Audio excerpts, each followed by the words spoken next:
question, quelle importance pour vous, président de région, il y a à accueillir, à soutenir une telle initiative de jeunes qui font de l'engagement citoyen un credo plus important que tout? D'abord, la région est une institution jeune, mais dont les jeunes sont les principaux acteurs, parce qu'il faut savoir que la politique régionale concerne notamment les lycées, les universités, l'apprentissage, les jeunes en formation. On a pu regarder que 50% des crédits de la région, du budget de la région, étaient destinés plus particulièrement aux jeunes. C'est différent d'autres institutions. Prenons le département. Le département s'occupe notamment des personnes âgées, des handicapés, des personnes en difficulté du type RMI ou RSA. Pour la région, de par nos responsabilités, il y a la jeunesse comme étant l'interlocuteur direct de la région. Puis il y a aussi le fait que la FEV est engagée à la fois sur le terrain, mais aussi à travers ses orientations pour la lutte contre les inégalités. Lutte contre les inégalités, ça passe par le travail d'étudiants bénévoles qui vont faire du soutien scolaire, qui vont mettre sur pied des projets dans les quartiers en politique de la ville. Et donc la FEV, c'est un formidable terreau d'engagement. On dit toujours, mais ça, on l'entendait déjà quand j'étais jeune, les jeunes ne s'engagent pas assez, ils ne prennent pas assez de responsabilités. C'est pas vrai. Et la FEV est une contre-démonstration.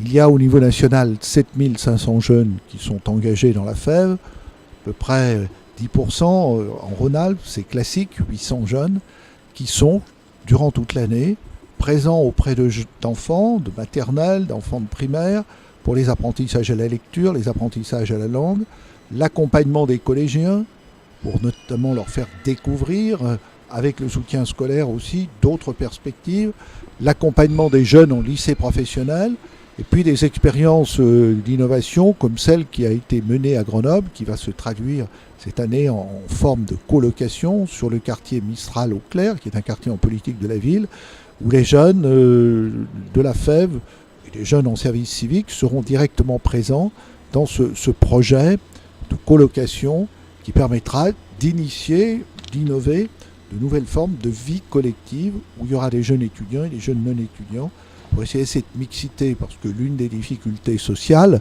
des difficultés que l'on rencontre, c'est qu'il n'y a pas une jeunesse, mais qu'il y a plusieurs jeunesses qui vivent des situations différentes.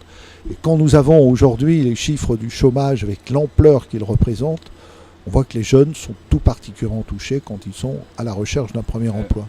À quel point une structure comme la FEV, les jeunes, servent d'inspiration à des politiques comme vous pour mettre en œuvre des nouvelles politiques territoriales en cohérence avec justement cette société qui se construit?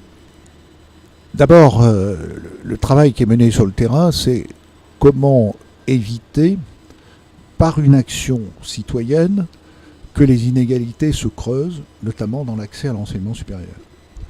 On voit que cette question porte sur les inégalités sociales, la connaissance des codes, la connaissance des méthodes, tout ce qui a été mis en évidence par la sociologie française, je pense notamment par Bourdieu qui parlait des héritiers, de ceux qui avaient déjà les codes, la façon de se mouvoir, de choisir au niveau de l'enseignement supérieur. La FEV, c'est la volonté de permettre que des jeunes soient accompagnés. Je prends notamment les jeunes qui sortent de lycée professionnel. Vous savez que 5% seulement d'entre eux réussissent dans l'enseignement supérieur. Comme si déjà ils étaient assignés à ne pas pouvoir faire d'études supérieures et ne pas pouvoir les réussir. Donc là, il y a un parcours qui permet de rétablir une égalité des chances qui ne doit pas être simplement formelle. Voilà un engagement de la FEV qui est important. Engagement aussi sur la vie étudiante, parce que la vie étudiante, c'est pas simplement assister à des cours, c'est aussi avoir l'accès au logement, à la santé, et puis pouvoir faire profiter de sa propre expérience d'étudiant, de ses propres connaissances, d'autres jeunes, des plus jeunes en particulier.